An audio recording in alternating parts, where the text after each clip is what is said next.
Middle of October 2015, and I'm approaching what would appear to be, to most people when they at first look at it, is just an old decaying debris pile. At closer glance, you can begin to see the work, the results of much work by a beautiful spirit, a little red squirrel that lives in this particular spot. And I have hundreds of red squirrels that are friends of mine, and I have learned a lot about them, and they have shown me things. Now imagine the work that it takes for one little squirrel to safely avoid all the ground predators and bring from a tree. First of all, he went to the tree and he escaped the ground predators to get to the tree, and then he got to the tree and he climbed the tree, and he spent the time to take the cone from the tree, where he could have been killed by owls and hawks and any number of birds, even ravens and crows, and carried that piece of food down safely down the trunk, across the ground again, getting past weasels, mink, martens, fishers, foxes, coyotes, any number of animals. Now, this is quite a bit of work for one little squirrel, but this is nothing. This is just the beginning. Coming around this debris pile here, and I've known this squirrel for a long time. It's a beautiful, beautiful, beautiful being.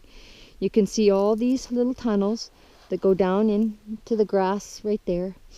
There's little tunnels, and they go underneath this whole root system. There are tunnels and networks where he's got all kinds of stuff stored. And look at this decoration up here. You'd think this is just a dirty old tree, wouldn't you? Well, look at all the beautiful mushrooms. They're all dried. They're hanging. I've never seen so many mushrooms put by one squirrel in one small bush. Now, look at the cones. The fresh activity, you can tell by the green of the cones. Those are this year's cones on top of some of last year's cones. And he's got the entrances to some of his tunnels blocked up. Actually, this is a she. So she takes care of her children very well. I call him he all the time, but even right here, and I got to be careful where I walk, because everywhere where I walk, oh yeah, the ground is just, it's like paper thin. It's not thin. It's probably got 3 or 4 feet thick of old pine cone shavings or sheds, you know, like leaves or whatever they call them, seeds, that have accumulated over the years from him putting them here. And so they're very soft, and that's where she puts her tunnels through, and it's very, very precarious. So if I was to walk across this right now, a lot of her tunnels would probably collapse. A lot of people don't think about that or care about it. But what I'm trying to show you, oh, there's some more, decorating the entrance to one of her tunnels right down in here, just a few put there, and then there's a bunch right between the 2 logs there, the flanks on the other side, which I could take you around and show you. But there's a mushroom stuck in that gnarly little thing right there. Can't really see it. Well, yes, you can.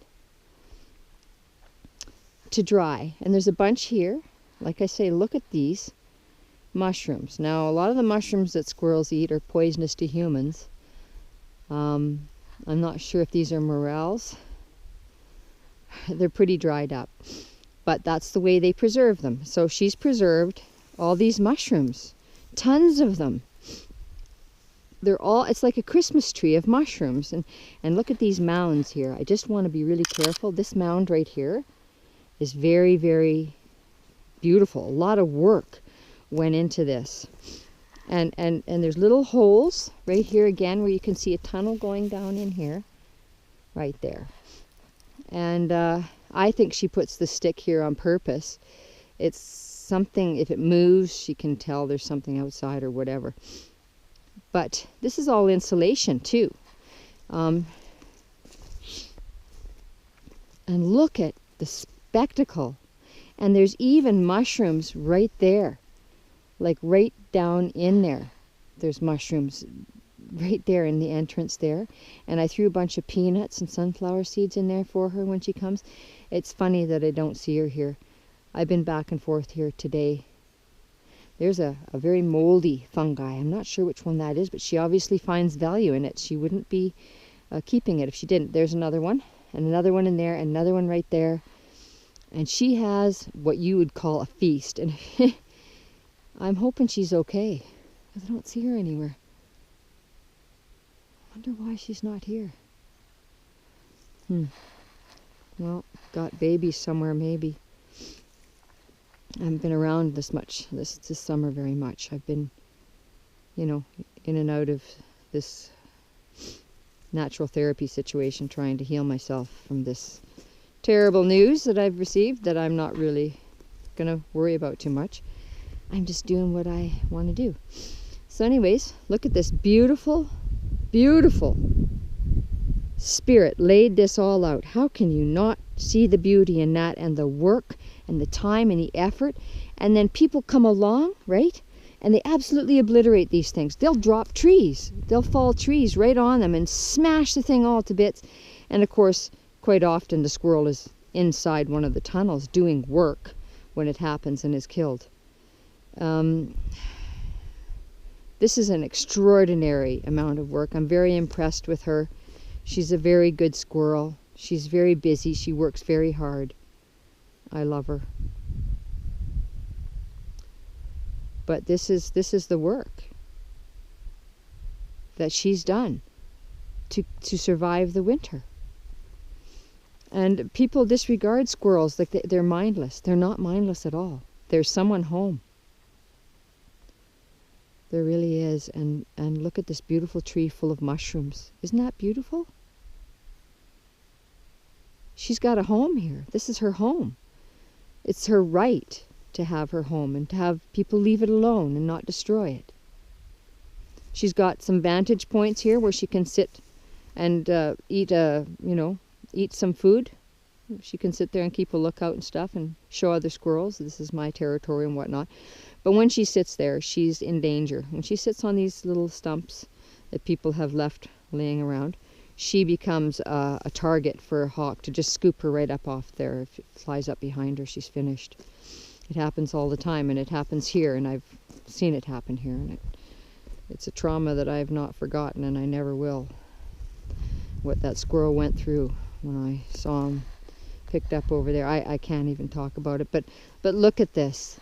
I have my whole life, in the last going into 11 years now, is all about red squirrels, hairy woodpeckers, downy woodpeckers, whiskey jacks, chickadees, chestnut, mountain and black-capped chickadees, rabbits, and I've gotten to know a lot of the other animals too, as a consequence of the time that I spend. And I have many, many squirrels that have beautiful homes like this. But this one is very, very beautiful, and it's easy to see right in front of you here with all these beautiful mushrooms. Isn't that something? And look at those cones.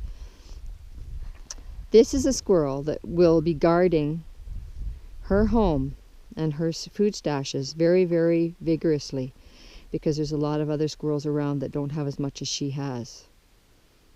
She's got it good here. I don't know where she went to get everything, but yes, there are some trees around that look pretty healthy comparatively to a lot of the other ones over there that aren't.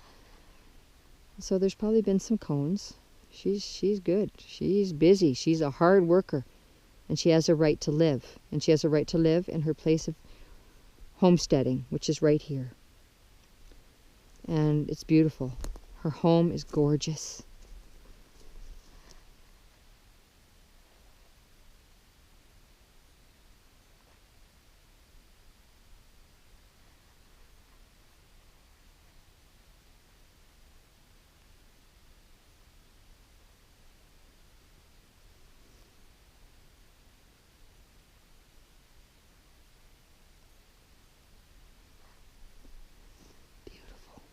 Work of art.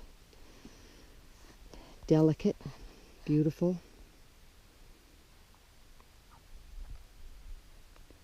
And this beauty has a right to life and not to be harassed by people and their chainsaws and their quads and their snow machines and their dogs.